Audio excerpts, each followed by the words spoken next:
Welcome to Shed Jazz Drums. My name is Rod Oughton, and in this video we're going to be looking at how to play traditional grip.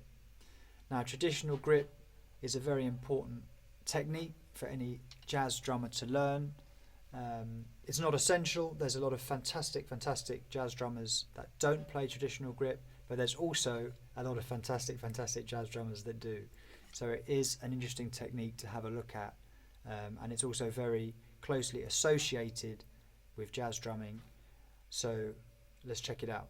Now, the first thing to note about the traditional grip is that the fulcrum, or the main point of contact and the main point of pressure, is here between the thumb and the rest of the hand. This is the main point of grip of the stick. With match grip, it's here between the thumb and the index finger, but with traditional grip, it's here between the thumb and the rest of the hand. This is your main point of tension. Now, the second thing to notice when you're learning the traditional grip is the movement of the hand and wrist that you need to get right in order to play a stroke. Whereas with the match grip, the movement is very much up, down, up, down, up, down. The traditional grip is much more of a twist coming from the elbow. The hand moves like this. It moves from side to side rather than moving up and down. And a great exercise that you can use to practice that is this one. You start with the stick pointing straight up and your palm facing towards the ceiling, and you play a stroke by twisting from the elbow and the hand comes down, and then you come back up straight away to the same position. So it looks like this.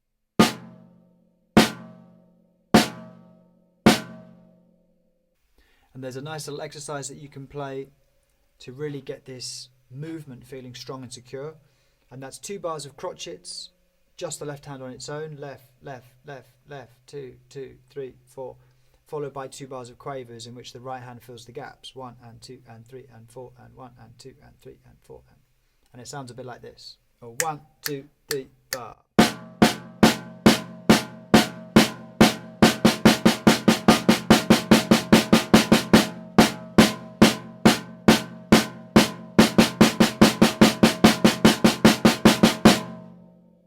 So once we've got this main movement of the traditional grip feeling safe and secure, we need to think about what these 4 fingers are going to be doing.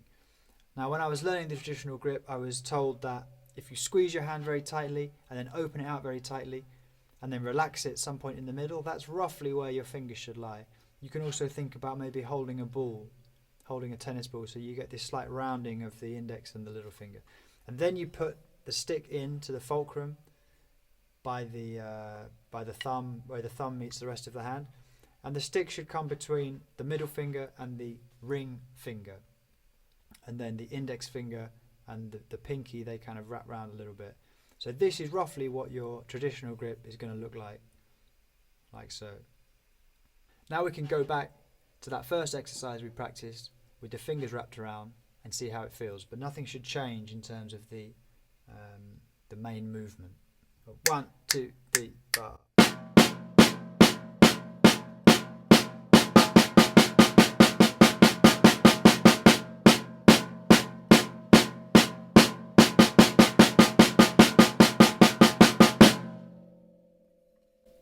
Those fingers wrapping around are just going to give the stick a bit more security, so we don't have that wobble.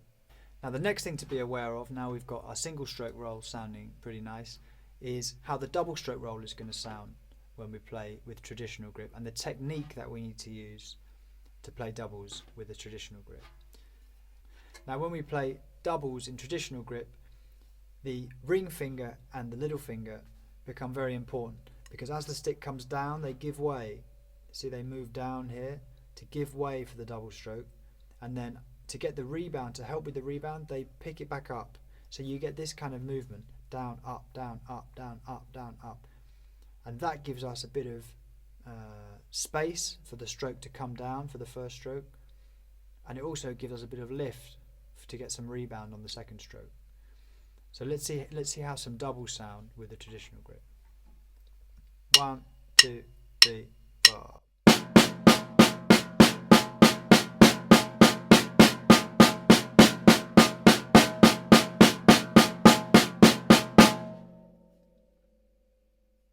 Now, as it is with most techniques, the faster that it gets, the faster that you need to play, the smaller the movement gets, but it's still very important that it's there. So now we're going to look at doubles a little bit faster, but the ring finger and the little finger are still going to make the same movements, but just to a much smaller degree. And the exercise that we're going to use to practice that is we're going to play 2 bars of doubles at that same speed, that slower speed, followed by 2 bars of doubles at double speed, so quite quickly. And you're going to see the movement is still there, but it's quite a lot slower. And this is a good exercise to practice that. 1, 2, 3, bar.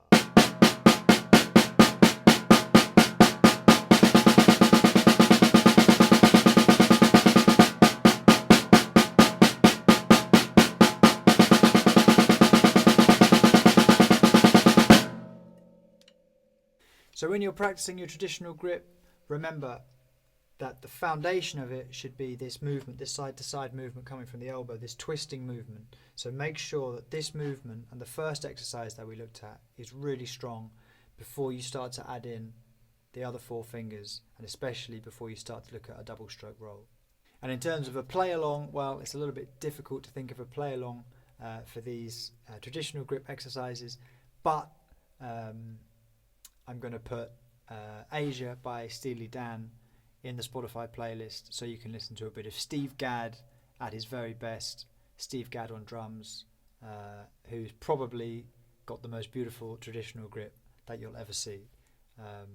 So in the Spotify playlist you can hear Asia by Steely Dan, and he's got a fantastic drum solo on that track. So thanks so much for watching. Do head over to our Patreon, Shed Jazz Drums, to get a PDF download of this exercise and for some exclusive content. If you've been watching on YouTube, please do like and subscribe. Please do follow us if you've been watching on Instagram. But yeah, I hope you've enjoyed the video. I hope you get your traditional grip together, and as always, happy shedding.